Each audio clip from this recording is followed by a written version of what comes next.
નમસ્કાર, આપ જોઈ રહ્યા છો ન્યૂઝ 3 આપની સાથે હું છું ઝરણા। ગુજરાત કોંગ્રેસના નેતાઓના દિલ્હીમાં ધામા। આજે કોંગ્રેસ નેતાઓ સાંજે 4 કલાકે રાહુલ ગાંધીને મળશે। નવા સંગઠન અને વિધાનસભાની ચૂંટણી અંગે આ બેઠકમાં ચર્ચા થશે। પ્રદેશ નવા સંગઠનમાં નવા ચહેરાઓને સ્થાનની પણ શક્યતાઓ દેખાઈ રહી છે। 2 દિવસથી પ્રદેશ કોંગ્રેસના સિનિયર નેતાઓ દિલ્હીમાં છે। પ્રભારી રઘુ શર્મા, પ્રમુખ જગદીશ ઠાકોર, અર્જુન મોઢવાડિયા, લાલજી દેસાઈ કરશે આ બેઠક।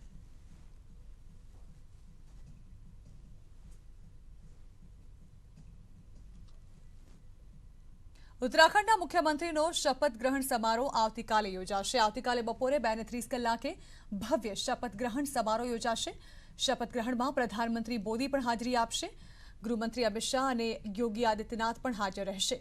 મધ્યપ્રદેશ, હિમાચલ પ્રદેશ અને ત્રિપુરાના મુખ્યમંત્રી પણ આ શપથ ગ્રહણ સમારોહમાં હાજર રહેશે।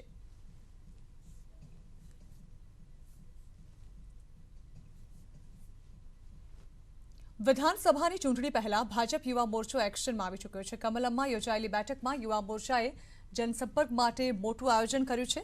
યુવાઓને આકર્ષવા માટે જુદી જુદી યોજનાઓ ભાજપ યુવા મોરચો કરી રહ્યો છે। 23 માર્ચે શહીદ દિનની ઉજવણી ભાજપ યુવા મોરચા દ્વારા કરાશે।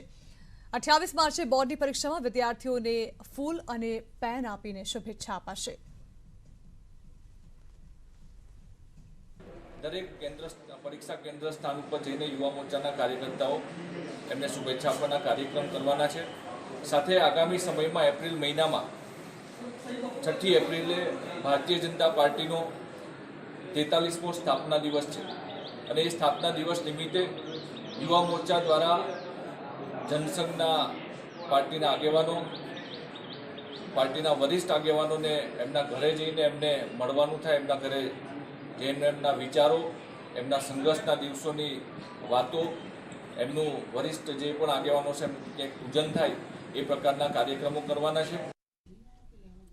પૂર્વ સાંસદ દેવજી ફતેપરાનું કુંવરજી બાવળિયા અંગે એક નિવેદન સામે આવ્યું છે। તેઓએ કહ્યું છે કે મારે અને કુંવરજીભાઈ સાથે હજુ કોઈ સમાધાન નથી થયું।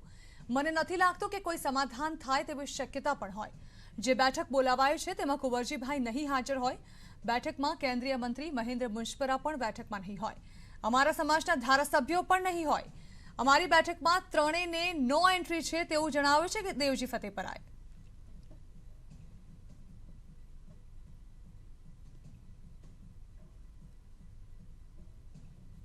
હજી કોઈ સમાધાન અમે કર્યું નથી અને મને નથી લાગતું કે સમાધાન થાય એવી પણ કોઈ એવી શક્યતા ના। એમાં કુંવરજીભાઈ નહીં, કુંવરજીભાઈ નહીં હોય, કેન્દ્રીય મંત્રી મહેન્દ્ર મુંજપરા નહીં હોય, અમારા સમાજનો હળવદનો ધારાસભ્ય પણ નહીં હોય। આ ત્રણને નો એમ સમાજના તો અમને પણ અમારા સમાજના મતદારો અમને પણ સવાલ પૂછતા હોય છે કે આપણા સમાજને કઈ જગ્યાએ લગભગ 30 થી 32 સીટ સૌરાષ્ટ્રમાં એવી છે એમાં કે અમારા સમાજનું મોટામાં મોટું મતદાન છે। આમ તો સૌરાષ્ટ્રમાં 54 વિધાનસભાની સીટ છે। 54 સીટમાં નિર્ણય કોળી ઠાકોરના મતદારો છે, જીતાવી શકે અને હરાવી પણ શકે।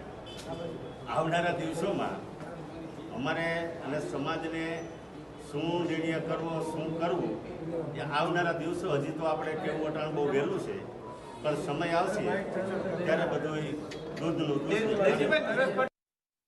હવે એ તો કુંવરજીભાઈને પૂછો તો ખબર પડે। પણ અટાણે જે સંમેલન એમાં નથી કુંવરજીભાઈએ સંમેલન બોલાયું કે નથી કુંવરજીભાઈ હાજર રહ્યા। એ સંમેલન કોને બોલાવ્યું છે પણ મને કઈ ખબર નથી। મુસ્લિમ સમાજ જેમ મતદાન કરે છે એમ અમારો કોળી ઠાકોર સમાજ મતદાન કરવામાં 80% 85% જો મતદાન કરતો હોય તો આ કોળી ઠાકોર સમાજનું મતદાન કરતા હોય છે। વાડીઓમાં હોય, મજૂરી કામે ગયા હોય, એટલું રોજ પાડીને પણ મતદાન કરે છે। આગેવાનોના કહેવાથી હિસાબે કરે છે અને આગેવાનો લડતા હોય તો પણ એ વગર પૈસે એ મતદાન એક દિવસની રજા રહીને પણ કરે છે।